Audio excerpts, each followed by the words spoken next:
Friends, how are you. चलिए हम आपके ईवीएस की क्लास लेकर आ गए हैं। आप लोग कैसे हैं? आशा करते हैं आप लोग बहुत अच्छे होंगे। चलिए हम लोग ज़्यादा समय नहीं लगाते हैं क्योंकि आपको क्वेश्चन बस कराने का हमारा पर्पज़ है, आपका समय ज़्यादा लेने का नहीं। चलिए आपको की क्लास को स्टार्ट करते हैं। हमारी क्लास अच्छी लगे तो इसे लाइक सब्सक्राइब ज़रूर करिएगा। चलिए स्टार्ट करते हैं। निम्न में से कौन सी गैस वायुमंडल के तापमान को बढ़ाने में उत्तरदायी मानी जाती है? तो इसका कार्बन डाइऑक्साइड होगा। वायु प्रदूषण से नहीं होते तो क्या नहीं होते? पाचन तंत्र से संबंधित रोग। अम्लीय वर्षा का कारण निम्न में से किसकी सांद्रता में वृद्धि है?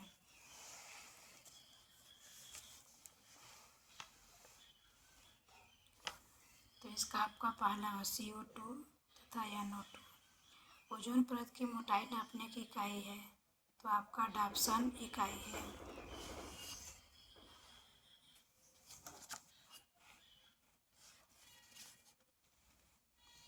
चेर्नोबिल दुर्घटना किससे संबंधित है? तो नाभिकीय दुर्घटना से संबंधित है। निम्न में से कौन सी अधिकतम भूमंडलीय तापमान वृद्धि के लिए उत्तरदायी है?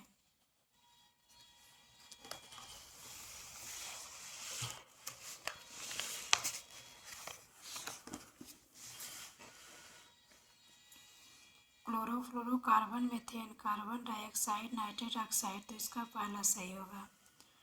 वायु प्रदूषण का कौन सा स्रोत नहीं है? तो ठोस अपशिष्ट। कौन सी गैस ग्लोबल वार्मिंग के लिए उत्तरदायी है?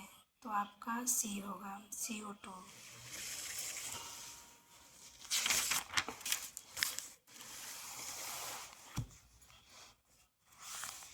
निम्नलिखित में से कौन वायुमंडल प्रदूषण का एक उदाहरण है? तो इसका आपका डी होगा, इनमें से सभी होगा। हमारे पर्यावरण को बचाने के लिए 3 प्रकार के आहार हैं। तो आपका सी होगा, पुनः चक्र और पुनः उपयोग। ध्वनि या ध्वनि प्रदूषण को मापा जाता है तो आपका डेसिबल में मापा जाता है। इनमें से कौन अम्ल वर्षा से में उपस्थित होता है? तो ए और बी दोनों होगा। AIA environment impact assessment America में स्थापित किया गया था तो ये आपका बी सही होगा। DDT है, क्या है? तो ये आपका बी सही है, अनअपघटनीय प्रदूषण है। गणिकीय प्रदूषण को समाप्त करने के लिए निम्नलिखित में से किन युक्ति का उपयोग किया जाता है? तो आपका डी होगा, मतलब इसमें तीनों सही होगा। ध्वनि प्रदूषण नियंत्रण एवं रोकथाम निम्न 2001 के निर्देशित करता है तो आपका इसमें डी सही होगा। ए और सी दोनों सही होगा।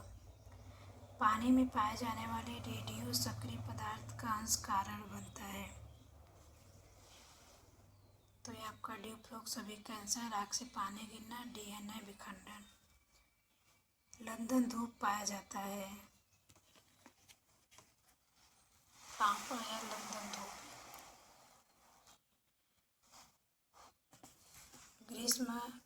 ग्रीष्मकाल में दिन में, ग्रीष्मकाल में सुबह के समय, शीतकाल में दिन के समय। तो इसका डी सही होगा।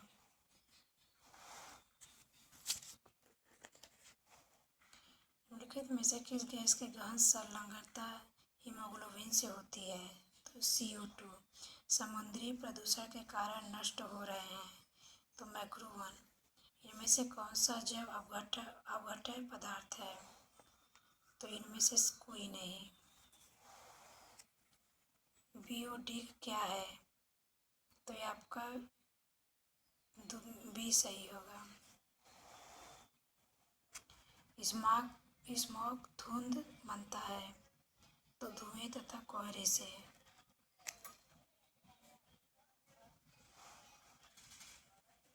उच्चतम न्यायालय ने सरकार को निर्देशित किया कि यमुना के जल की गुणवत्ता कम से कम ग्रेड C स्तर तक बनाए जिससे उसे लोगों के पीने योग्य बनाकर उपलब्ध कराया जा सके। उक्त कथा अनुसार ग्रेड C स्तर का अर्थ क्या है? तो औसत दर्जे के प्रदूषित जल। निम्नलिखित में से कौन सा ऊर्जा का स्रोत कभी पर्यावरणीय प्रदूषण नहीं करता? तो सौर ऊर्जा। इनमें से कौन सा जल प्रदूषण का स्रोत नहीं है? तो खनन अपशिष्ट। जल प्रदूषण अथवा जल जनित रोगों का उदाहरण निम्न में से कौन सा है? तो अतिसार है। अम्लीय वर्षा से ऐतिहासिक इमारतों तथा मूर्तियों का संरक्षित क्षरण होना कहलाता है। तो इसका भी सही होगा। मीना माटा रोग प्रदूषण जनित रोग है जो परिणाम है औद्योगिक पारा अपशिष्ट को पानी में छोड़ने का। ऊर्जा का अप्रदूषित स्रोत क्या है? तो सौर ऊर्जा। निम्न में से कौन पर्यावरण के लिए हानिकारक है? तो प्लास्टिक। वातावरण में अत्यधिक हानिकारक सल्फर मिश्रित गैस है तो आपका H2S। वायु प्रदूषण का कारण है तो धुआं। डेसिबल निम्नलिखित में से किसे मापने की इकाई है? तो ध्वनि की। पेड़ पौधे प्रदूषण को घटाते हैं क्योंकि वे अवशोषण करते हैं तो कार्बन डाइऑक्साइड को अवशोषण करते हैं। निम्न में से कौन वायु प्रदूषण का एक उदाहरण है? तो आपका तीनों होगा। भारत और दूसरों देशों में प्रदूषण को रोकने के लिए बनाए गए नियम का प्रयोग। तो प्लास्टिक के थैले। ध्वनि या ध्वनि प्रदूषण मापा जाता है तो ये रिपीट है डेसिबल।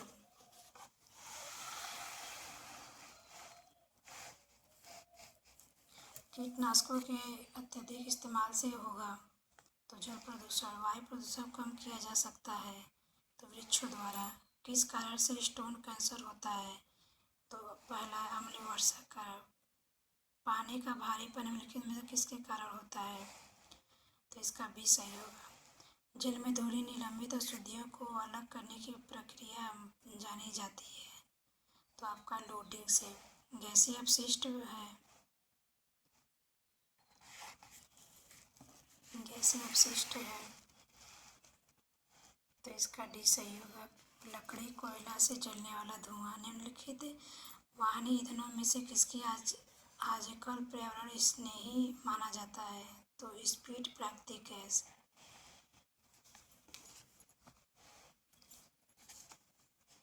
कौन सा वायुमंडलीय प्रदूषक अम्लीय वर्षा का मुख्य कारण है? तो आपका पहला सही होगा इसमें। किसके जलने से सबसे अधिक वायु प्रदूषण होता है? तो कोयला से।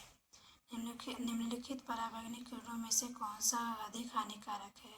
तो आपका सी। आर्सेनिक द्वारा जल प्रदूषण सर्वाधिक है तो आपका पश्चिम बंगाल में।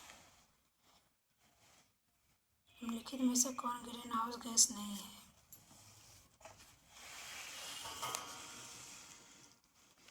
तो आपका सी होगा हीलियम। ध्वनि प्रदूषण का मापन किस इकाई द्वारा किया जाता है?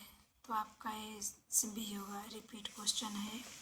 निम्नलिखित ईंधनों से कौन सा न्यूनतम पर्यावरण प्रदूषण उत्पन्न करता है? तो हाइड्रोजन से। निम्नलिखित किस गैस के कारण भोपाल गैस त्रासदी हुई थी? तो आपका डी सही है। ग्रीन मफलर संबंधित है तो ध्वनि प्रदूषण से। किस नदी के प्रदूषण स्तर की माप की जाती है? तो BOD से। चिपको आंदोलन के प्रणेता कौन है? तो सुंदरलाल बगोड़ा। दोस्तों आज की क्लास में यहीं तक। अगले क्लास में और क्वेश्चन लेकर आएंगे EVS का PYQ।